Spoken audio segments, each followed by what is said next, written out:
Hey there, good morning.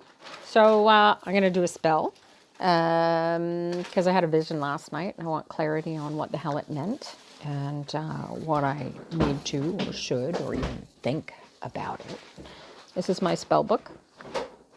It's a handmade kind of thing, and I keep these long after they're full.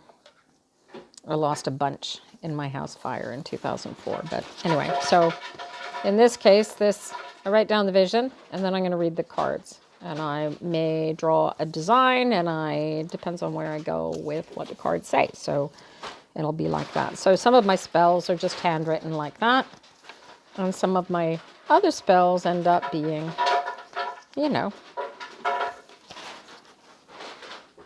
special. So yeah. Depends on what they are, right? So, yeah, I'll read the cards.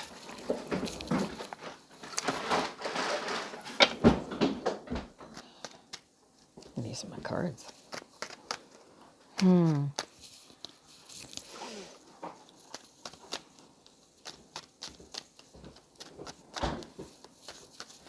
Usually you watch somebody, they're reading their cards and they look like they're getting in some sort of a trance. There's a process of me trying to feel the energies of the cards and myself connected to the universe with the two in combination. I find it very comforting to just shuffle the cards if I'm having a hard time, or I even just want to stim. This is actually a really useful thing for me to do because people don't think weirdness about people shuffling cards if they're sitting, in a room with a bunch of people. They just go, oh, you're shuffling cards. That's interesting. But if you're sitting there fidgeting with a toy, they get all weird about it, All right. So once I feel like I'm connected to the cards, then I'm going to ask my question. In this case, I want to know what the import or what the power behind what I needed to download from this vision that I had last night. And yeah, so we'll see what the cards say. So I'm putting down 3 cards, just relatively simple. First card is the King of Pentacles.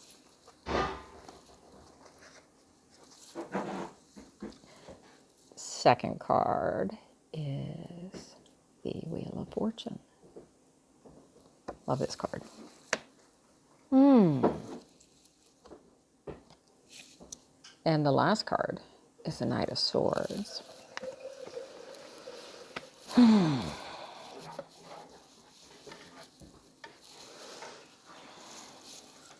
Yeah. So, yeah, it's pretty clear actually when I look at it like that.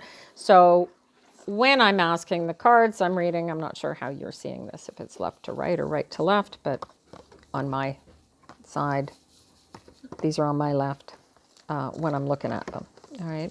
And so there's solidity of self, a power, a control of somebody who's in their full and complete self. This is who I have a phone call. Hold on one second. You're like a Sunday morning breeze in my eyes. You're a midsummer's dream under a star-soaked sky. That peaceful, easy feeling in the air. Hey, I'm back. So, yeah, that was me being a high-powered executive. People phone me and try and sell me stuff. All right, so where was I? So the King of Pentacles represents the solidity of self. The vision itself was, oh, I didn't even tell you what the vision was, eh? Maybe that would help. So here I'm in the vision, I'm in a place, I'm in the mountains. The mountains are on the edge of the water, very much like you'd see out on the West Coast, right?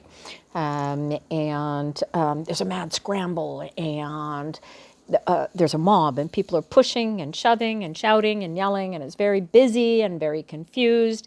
And next thing I know, I realize that I'm on the inside of a train, a tram, and it's leaving the station. And I don't know where I'm going. And I look out the windows of this tram that I'm on, and the the track is out over the water, and we're pulling away from the land. And all I can think is, oh my God. And I'm not too concerned about where I'm going, because I have no clue where I'm going. I'm more concerned about the fact that when I get where I'm going, I got to go back to where I just left. But I don't know where there is. So that's kind of weirdness, right? Because I don't get lost in places much. I always know where I am, and I know how to get back home. In this case, getting back home isn't necessarily home.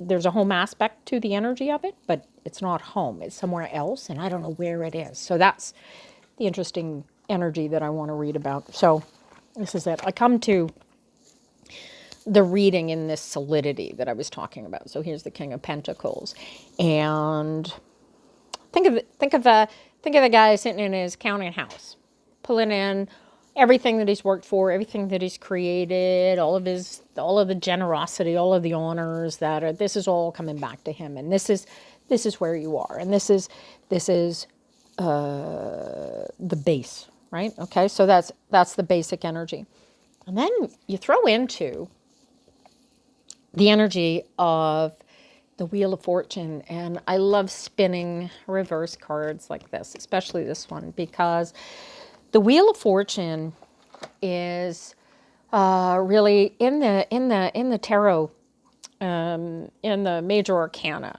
The Wheel of Fortune comes up right in the middle. So there's a double helix, almost a double spin, a double progression to the major arcana. And this one is the completion of the first half of it, right?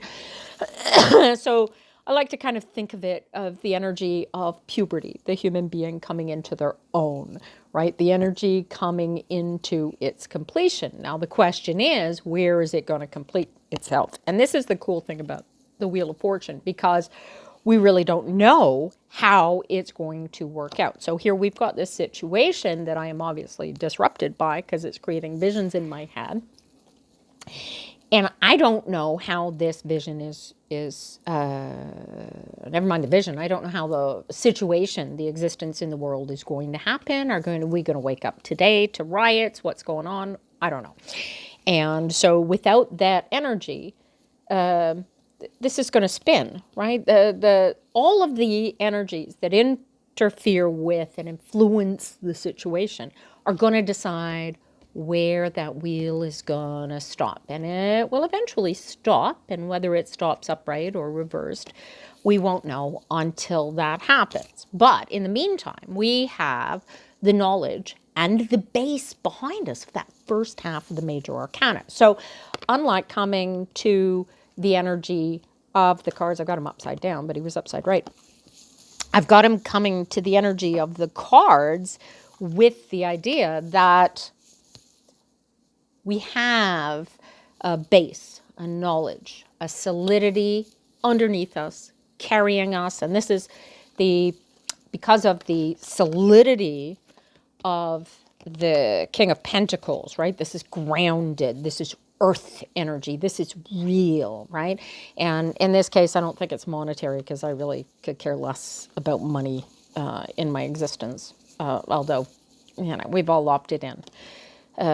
So it gives a more solidity to the wheel. The wheel is going to spin. It's not going to not spin, if you get my meaning.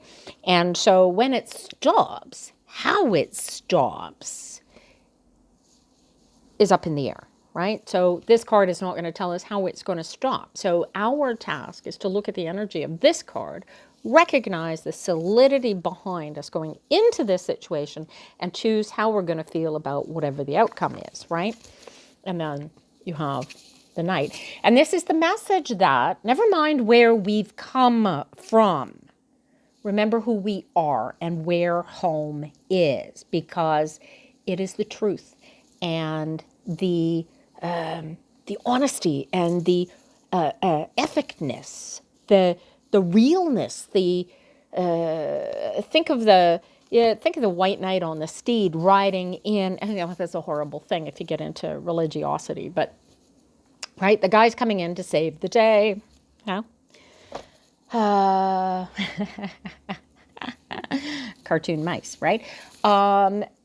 This is going to win. The good always wins. Truth always wins. Love always wins. And this is an interesting, I love the way that these cards are painted because, again, you see the energy spin of the power of this card, right? So let's say that this uprising, if you will, which is, as far as I'm concerned, been put down, but we'll see what kind of idiots they are because they've already shown that. Let's say they win, and this is what we have to deal with, right? I'm still way up here, and this is the rest of the world. This isn't gonna, there's a truth, there's an honor, there's a light that keeps this from being negative. And this is my reminder, this dream is my reminder that, hey, these wackadoos may have tried to overthrow Biden's new presidency of the United States, but Americans really, really do care more about their Constitution and states' rights than they do the wackadoo. And wait and see what happens. But truth and right is going to rule the day. And that was my dream. So that's clarity for you. It's clarity for me. And take it as your power reading for the day. Love you. Bye.